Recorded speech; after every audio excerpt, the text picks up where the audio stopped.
President. Senator from Maine. Thank you, Mr. President.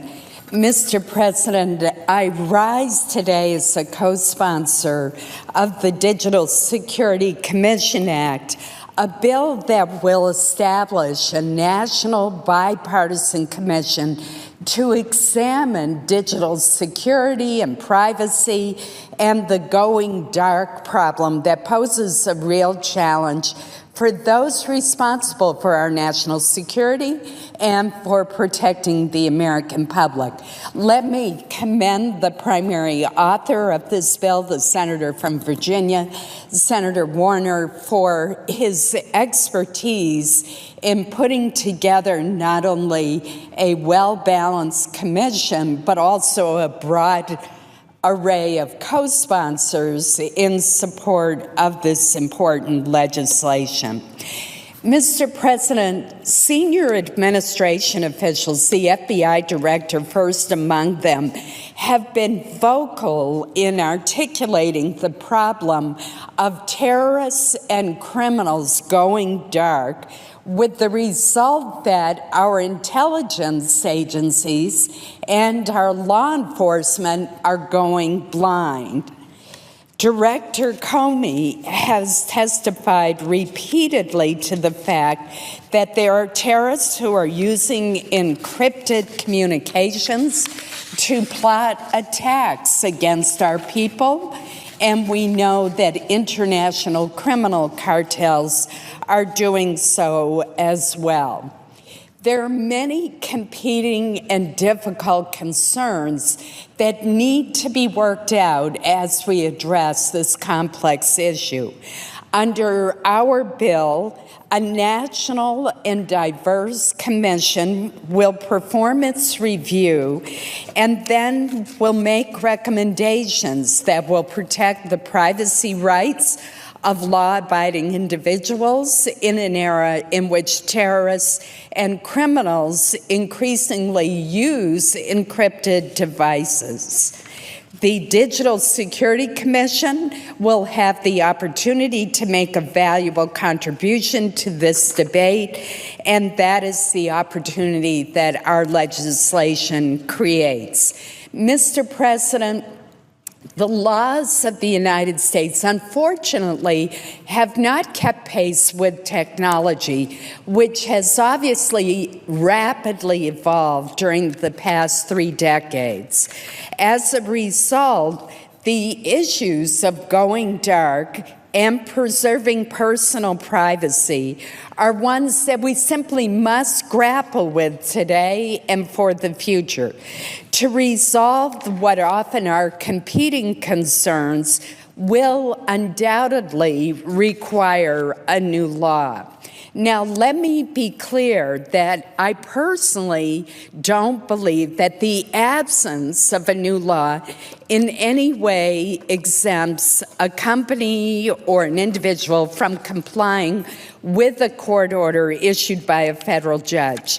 In the San Bernardino terrorism case, Apple has been ordered by a federal judge to provide technical assistance to help the FBI access data on a cell phone that was used by one of the terrorists involved in killing 14 people and injuring 22 others.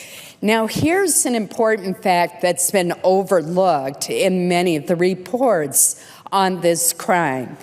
Given that this phone was owned by the county, which has given its permission for the data to be retrieved, and I think that is a critical point here, and that the court order is narrowly tailored, I believe that Apple should reconsider its position as it relates to this particular case. In the long run, however, it is clear that we need a new law and a dialogue among the administration, Congress, federal and state law enforcement, and the tech community in order to deal with this issue. Mr. President, it's appalling to me that there has been no legislative proposal submitted by the White House or any other federal agency to guide us on this issue.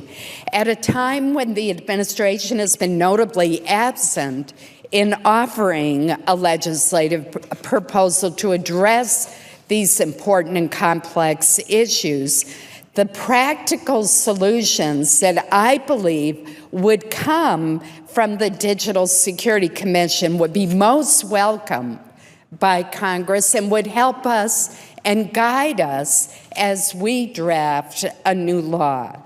To be sure, these are difficult issues to resolve, and I believe that if you surveyed the co-sponsors of this bill, you would find all sorts of different views on the cases that are before us. Indeed, the courts have reached different opinions. While I do not expect that the commissioners will see eye to eye on every recommendation, we can have confidence that the final report will reflect the consensus judgment of a supermajority of the commissioners who are selected in equal numbers by Republicans and Democrats. The final report must be supported by at least 3/4 of the commission to ensure that no recommendation represents the view of just a few stakeholders. When we had the 9/11 Commission's recommendations, one reason they were so powerful in enabling us to revamp the intelligence community was their unanimity.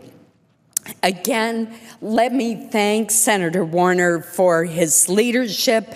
I look forward to working with him and with my other colleagues, including the Senator from Maine, Angus King, to make sure that we get this issue right for the challenges we face now and in the decades to come. Thank you, Mr. President.